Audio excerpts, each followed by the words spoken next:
السلام علیکم ورحمۃ اللہ وبرکاتہ۔ میرے سامعین، میں اللہ کے فضل اور کرم کے ساتھ آج کی نئی ویڈیو لے کر حاضر ہوا ہوں۔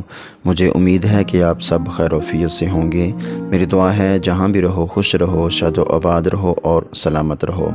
سامعین، الحمدللہ ماہ رمضان شروع ہو چکا ہے۔ اس مہینے کے اندر روزہ رکھوانے کی فضیلت اور روزہ افطار کروانے کی فضیلت بہت ہی زیادہ ہے۔ تو اسی کے حوالہ سے آج ایک حدیث مبارکہ سماعت فرمائیں، وہ بھی روزہ افطار کروانے کی فضیلت کے حوالہ سے۔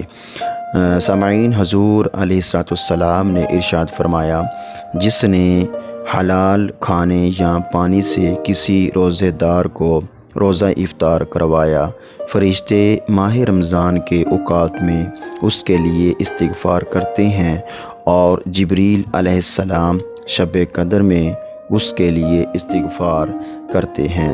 سامعین، یہ ہماری آج کی چھوٹی سی ویڈیو تھی۔ اگر اچھی لگی ہو تو ہمارے چینل کو لائک کر دیں، سبسکرائب بھی کر دیں اور ایک اچھا سا کمنٹ دے دیں۔ اپنا بہت سارا خیال رکھیے۔ والسلام ورحمۃ اللہ وبرکاتہ۔